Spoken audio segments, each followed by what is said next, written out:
Hello friends, আসসালামু আলাইকুম। আশা করি আল্লাহর রহমতে সবাই ভালো আছেন। আজকে আমি আপনাদের সঙ্গে শেয়ার করব মাছ ও মাংসের দোস্তিকরণ। নামটা একটু অন্যরকম, তাই না? যাই হোক, চলুন। আমরা আসলে বাঙালি, মাছ আমাদের জাতিগতভাবেই অনেক প্রিয়। আর সেই মাছকে যদি একটু আলাদাভাবে রান্না করে একটু বেশি সুস্বাদু করা যায়, তাহলে তো আর কোনো কথাই নেই। দেখুন, প্রথমে আমি আমার পছন্দ মতো কিছু মাছ নিয়ে নিয়েছি। মাছগুলোকে মাছের বেশ কিছু টুকরা আমি নিয়ে নিয়েছি, আমার যতটা প্রয়োজন আর কি আমি ততটাই নিয়ে নিয়েছি।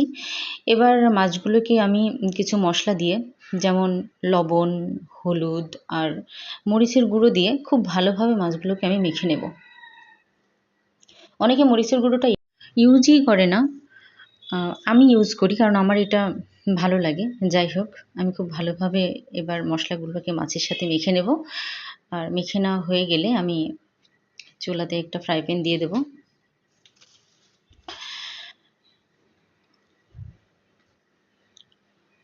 আমি অনেক বেশি তেল এখানে ইউজ করব না, অল্প তেলই ইউজ করব। তেলটা যখন একটু গরম হয়ে আসবে তখনই আমি তাওয়াটাকে একটু চারিদিকে ঘুরিয়ে নেব তেল দিয়ে, যেন তেলটা তাওয়াটা কাভার করে তেল দিয়ে। আর যখনই ঘুরিয়ে নেওয়া হয়ে যাবে তখন আমি একে একে আমি প্রত্যেকটা মাছের স্লাইস দিয়ে দেব। মাছের স্লাইসগুলোকে কিন্তু আমি খুব বেশি করে ভাজবো না। আমার এই রান্নাটা করতে গেলে খুব বেশি শক্ত মাছগুলোকে করা যাবে না। খুব বেশি শক্ত করলে আমি যে মাছ আর মাংসের যেই দোস্তিকরণের কথাটা বললাম সেইটা আসলে আসবে না। কারণ মাছটাকে আর মাংসটাকে আলাদা মনে হবে, যার জন্য আমি একটু হালকা হালকা করে ভেজে নেব। দুই পাশেই আমি একটু হালকা করেই ভেজে নেব। আমার এই পাশটা হয়ে গেছে, আমি উল্টিয়ে দিয়ে নিচ্ছি। এবারে আমি কিছুটা সময় ওয়েট করব। দেখুন, আমার দুই পাশেই হয়ে গেছে। এখন আমি অন্য একটা ফ্রাই প্যান নিয়ে নিচ্ছি। আর সেটাতেও পরিমাণের থেকে কিছুটা কমই হবে, সে পরিমাণে আমি তেল দিয়ে দিচ্ছি। প্রয়োজনীয় সমস্ত মশলা দিয়ে ভালোভাবে কষিয়ে নেব। সোনার থালাতে দিন সাজিয়ে সময় চলেছে একা, চলার পথে সঙ্গী হতে জীবনের সাথে দেখা।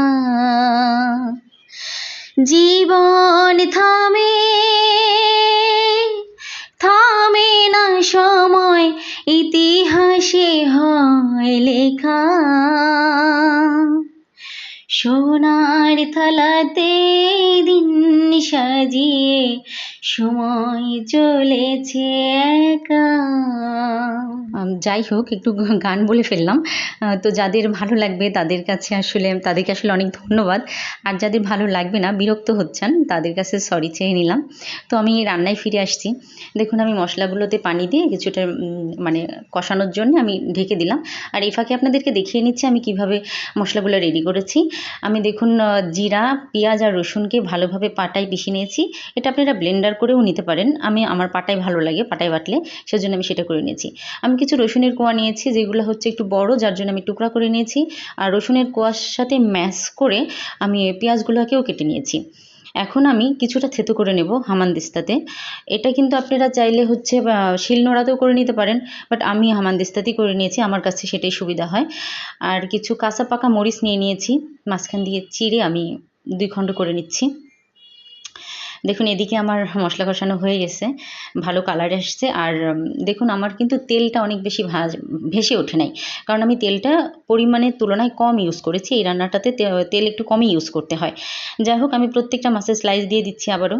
দেখেন মাছগুলোকে আমি কিন্তু এই মাছের সাইজগুলোকে যে এখন পানিতে কষাবো, ভেজে নিয়েছি, তারপরও আমাকে কষাতে হবে। এখন কষাবো, আমি কিন্তু এটাকে ঢেকে কষাবো না, এটাকে আমি খোলা রেখেই কষাবো। তাতে আমি যে স্বাদটা আনতে চাচ্ছি সেই স্বাদটা কিন্তু বলবৎ থাকবে। আপনারা যদি আমার রেসিপিটা ফলো করেন তাহলে এভাবেই করবেন, তাহলে আমি যেই স্বাদের কথাটা বলছি সেই স্বাদটা কিন্তু অক্ষত থাকবে। এরকম আমি মাছগুলোকে উল্টে পাল্টে নাড়তে নাড়তেই দেখুন পানিগুলো পুরো শুকিয়ে গেছে, একদম তেলগুলো বের হয়ে আসছে। এখন আমি এখানে ঠান্ডা পানি ইউজ করব। যেহেতু আমি মাছগুলোকে শক্ত করে ভাজি নাই, তাই এখানে গরম পানি দিলে মাছগুলা গলে যাওয়ার সম্ভাবনা থাকবে, যার জন্য আমি এখানে ঠান্ডা পানিটা ইউজ করলাম, তাতে মাছগুলা গলে যাবে না। এখন দেখুন আমি কালকে কিছুটা মাংস রান্না করেছিলাম, সেখান থেকে কিছুটা মাংসের ঝোল, সাথে কিছু চর্বি বা ছোট কিছু মাছের মাংসের খণ্ড, এগুলা মানে মিলেমিশে আমি নিয়ে নিয়েছি। আর এই যে এখন দিয়ে দিলাম। এখন দেখেন পরিমাণ মতো পানি শুকিয়ে নিয়ে আমি এই যে সাজিয়ে নিচ্ছি। দেখতে কিন্তু সুন্দর লাগছে। আপনারা এটা প্লিজ বাসায় ট্রাই করবেন। আপনাদেরও এটা পোলাও, খিচুড়ি বা ভাত যে কোনো কিছুর সাথে, রুটির সাথে, পরোটার সাথে, সব কিছুর সাথেই ভালো লাগবে। ধন্যবাদ সবাইকে।